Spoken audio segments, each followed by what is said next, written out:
Hi friends, Indian आहारमध्ये तुमचे स्वागत आहे।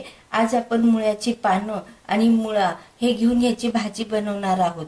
आता ही मुळ्याची पानं मी स्वच्छ धुवून घेतलेली आहेत। सगळी माती वगैरे जी काही धूळ असेल ती स्वच्छ धुवून घेतलेली आहे। आता हा मुळ्याची जी पानं आहेत ही वरपर्यंत आपण नाही घेणार। जो एवढा कवळा कवळा भाग आहे तो आधी आपण असा तोडून घेणार आणि त्यानंतर ही वरची पानं अशी खुडून घेणार, म्हणजे काढून घेणार याच्यावरची। हा पूर्ण देठ नाही घेणार।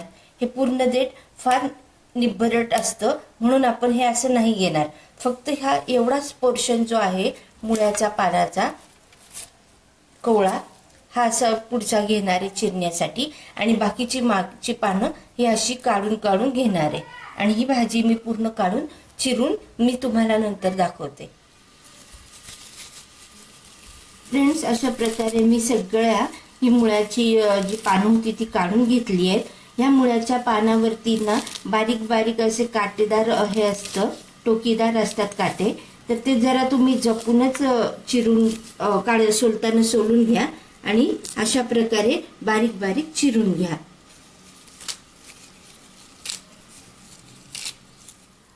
मी मुळा आणि मुळ्याचे पानं ही चिरून घेतलेली आहेत। आता आपण ह्याची भाजी करूयात। त्यासाठी कढईमध्ये मी तेल गरम करायला ठेवले।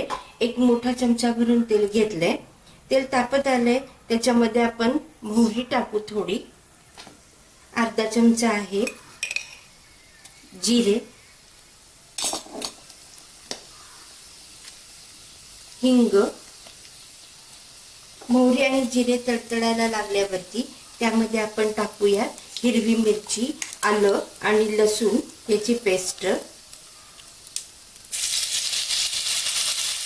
एक चमचा टाकलेली आहे। तुम्ही तुमच्या आवडीनुसार टाका। तुम्ही किती तिखट खाता त्यावरती हिरवी मिरची तुम्ही वापरा। हे असं थोडं परतून घेतल्यानंतर यामध्ये आपण टाकणार आहोत मुळा। मुळाच्या पानाबरोबर आपण एक मुळा सुद्धा कट करून त्यामध्ये वापरणार आहोत।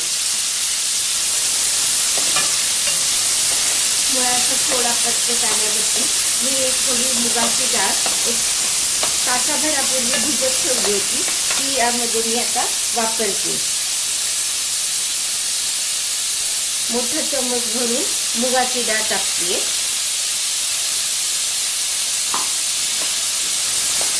अशा प्रकारे आपण गॅसची फ्लेम मिडियमच ठेवा। चांगलं परतून घेऊया आणि मुळा हा थोडा आपण आधी पाणी टाकून शिजवून घेणार आहोत। थोडं पाणी टाकायचं अगदी।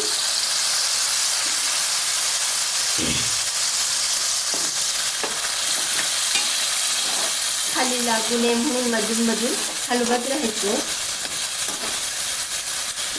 आता यामध्ये आपण मीठ टाकणार आहोत। मीठ सुद्धा तुम्ही तुमच्या चवी, म्हणजे मी अर्धा चमचा टाकते। खरं तर एवढं मीठ पुरे आहे, पण तुम्हाला कमी वाटल्यास किंवा तुम्ही ज्या पद्धतीने मिठाचा वापर करता त्या अनुषंगाने तुम्ही मीठ घेऊ शकता। आता ह्या मुळा थोडासा आपण वाफवून घेणार आहे, त्यावरती आपण थोडं झाकण ठेवून अशा प्रकारे घेऊया।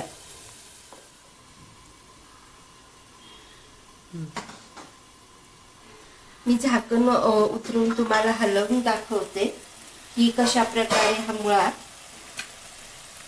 झालेला आहे। हा अशा प्रकारे परतून घ्यायचा अजून चांगला। मधून मधून आपण हलवतोय कारण तो करपू नये म्हणून। आता या मधल्या वेळेत आपण त्याच्यामध्ये ना थोडी धणे पावडर टाकणार आहे आणि थोडीशी हळद, एवढी। तर पुन्हा आपण चांगलं व्यवस्थित परतून घेऊ। यामध्ये आता आपण टाकणार आहोत मुळ्याची पानं, जी आपण आधी चिरून घेतलेली आहे ती। पाणी शिजायला फार वेळ लागत नाही, जेवढा वेळ मुळा शिजायला लागतो। हे अशा प्रकारे आपण चांगली परतून घेऊयात। मुळ्याची पानं आणि मुळा हे दोन्ही अतिशय चविष्ट भाजी याची बनते आणि लागते। यामध्ये काही जण टोमॅटो, कांदा ह्याचा सुद्धा वापर करतात, तसेच तांबडी मिरची ही सुद्धा टाकतात। ह्या अशा प्रकारे आपण चांगली हलवून त्या पुन्हा वाफवून घेणार आहोत।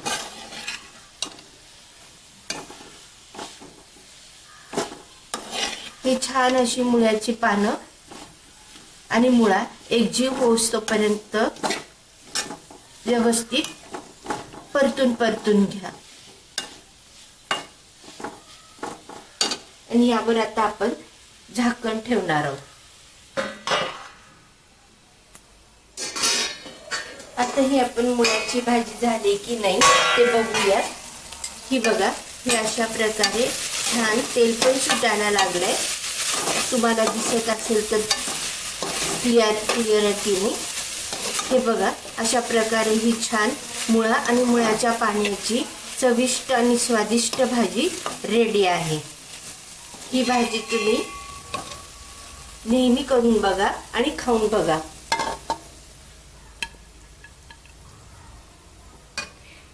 माझी रेसिपी तुम्हाला कशी वाटली हे मला कमेंट बॉक्समध्ये नक्की सांगा। माझ्या चॅनलला लाईक करा, सबस्क्राईब करा आणि घंटीचे जे बेल आयकॉन आहे ते क्लिक करा।